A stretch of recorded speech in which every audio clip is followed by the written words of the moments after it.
Iraq के सैनिक तानाशाह सद्दाम हुसैन के महल के किस्से एक जमाने में विश्व भर में सुने सुनाए जाते थे।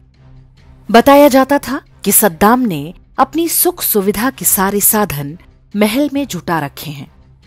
उसके बाथरूम में जो नल की टोटियां लगी थीं, वे सोने की थीं। एक एक टाइल्स बहुमूल्य पत्थरों की बनी थी।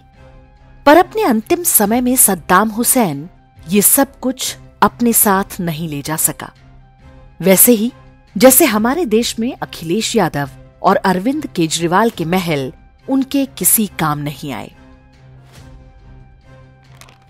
सद्दाम हुसैन ने पूरे 35 दिन तक अमेरिका और उसके मित्र राष्ट्रों को छकाया।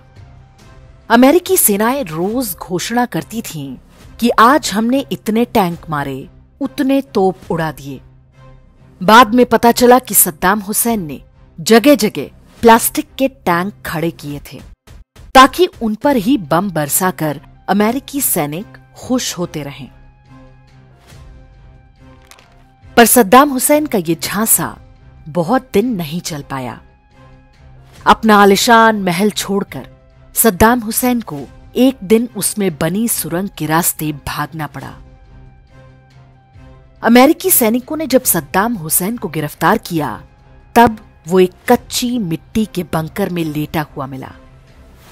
बंकर क्या, लगभग वैसा ही गड्ढा था जैसा कब्र के लिए खोदा जाता है। सद्दाम हुसैन ने ऊपर से लकड़ी के पटरे और सूखी घास डालकर खुद को छिपा रखा था, दीनहीन दशा में, भिखारियों की तरह। सद्दाम हुसैन जब पकड़ा गया तो उसने कहना शुरू कर दिया कि मैं सद्दाम हुसैन नहीं हूं। भिखारियों जैसा दिखने वाला वो सद्दाम हुसैन ही था। अंततः उसको फांसी हुई। शिया मुसलमानों ने खुशी मनाई। कुर्द और यजीदी लोगों के लिए तो वो मुक्ति का दिन था, किंतु सुन्नी मुस्लिम जगत में मातम मना। यह अलग बात कि सद्दाम हुसैन को मरवाने में पाकिस्तान और अन्य कई सुन्नी देशों ने अमेरिका की भरपूर सहायता की। दुनिया अब सद्दाम हुसैन को भूल चुकी है।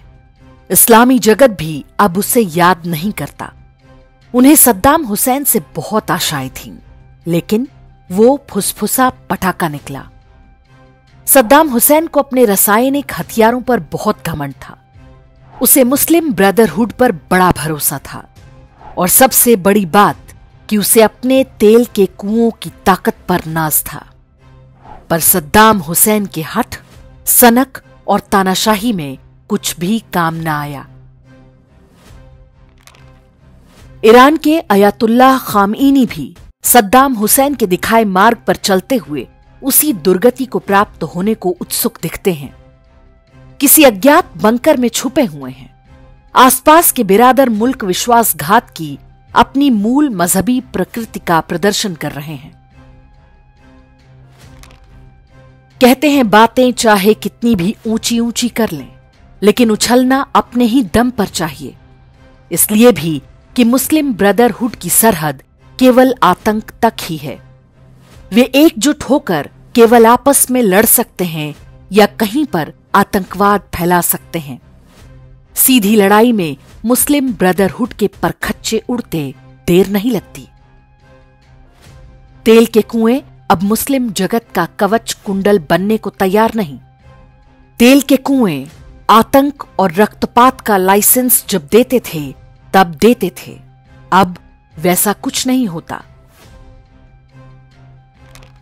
वो दौर भी अब नहीं रहा जब तलवार के दम पर पारसियों की धरती ईरान को जहन्नुम बना दिया गया।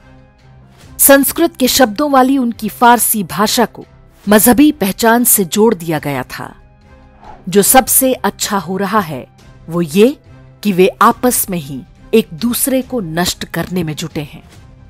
जो विचारधाराएं मानवता के लिए खतरा बन चुकी हों, उनका समाप्त हो जाना ही उचित है। इसका तरीका चाहे जो भी हो।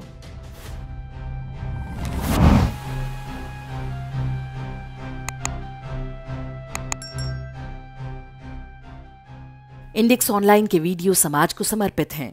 आप इनको डाउनलोड करके जैसे चाहे वैसे प्रयोग कर सकते हैं। चाहे तो आप हमारे टेलीग्राम चैनल से जुड़ सकते हैं। वहां सारे नए पुराने वीडियो आपको मिल जाएंगे।